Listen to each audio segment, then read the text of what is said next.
Ma thèse en anthropologie s'intitule Héritage connecté, lieux et milieux de mémoire autour de Notre-Dame de Santa Cruz d'Oran. C'est une thèse en anthropologie. Et j'analyse les ramifications du culte à Notre-Dame de Santa Cruz d'Oran. C'est un culte marial né en Algérie au XIXe siècle pendant la période coloniale et qui a été continué en France et en Espagne, notamment par des pieds noirs d'origine espagnole. Alors pourquoi j'ai étudié ce culte ? En fait, je suis partie d'une expérience personnelle et professionnelle.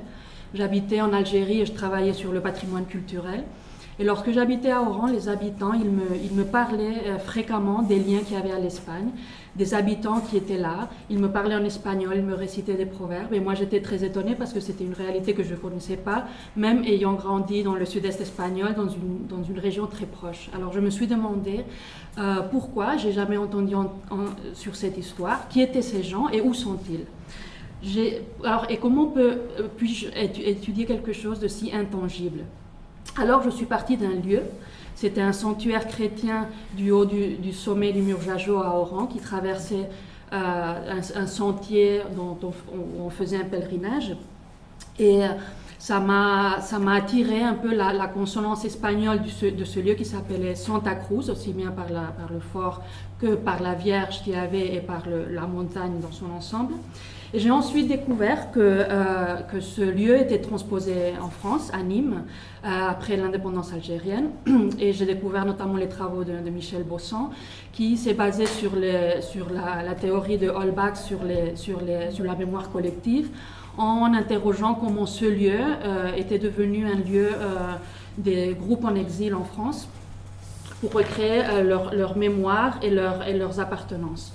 Alors ce que j'ai fait, c'est interroger ce lieu de départ et puis j'ai analysé d'autres lieux où la Vierge se déplaçait, notamment en Espagne.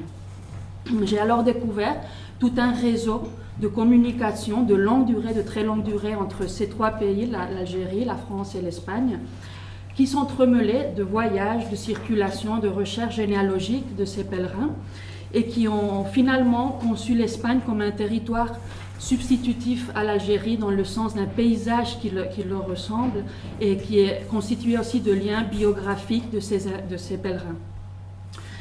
Et en étudiant et en parlant avec ces pèlerins, j'ai aussi découvert que toute une histoire qui est pas si connue que ça, qui était toute la diversité de populations qui ont peuplé l'Algérie, anciens colons, migrants, exilés républicains espagnols, et qui suivent la continuité de ce pèlerinage.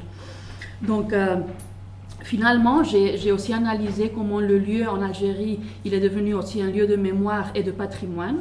Au-delà des ruptures de l'histoire, ces pèlerins continuent à investir ces lieux, ainsi que des minorités en Algérie. Et enfin, pour conclusion un peu ma thèse, ce qu'elle veut mettre en avant, c'est comment ces lieux saints sont des lieux transmetteurs de la mémoire des minorités qui ne se fixent pas forcément dans un système binaire de une ou deux histoires franco-algériennes, mais qui intègrent une partie espagnole et que c'est très difficile de les définir par une façon ou une autre. Donc c'est une question de l'identité, comment elle se construit par fractal et comment la mémoire, elle rend visible certains partie de l'identité et d'autres non. Et en fait, c'est une thèse qui interroge un peu les effets de l'histoire coloniale, les transformations urbaines et notamment dans la Méditerranée en tant que région mémorielle de longue durée. Voilà, merci beaucoup.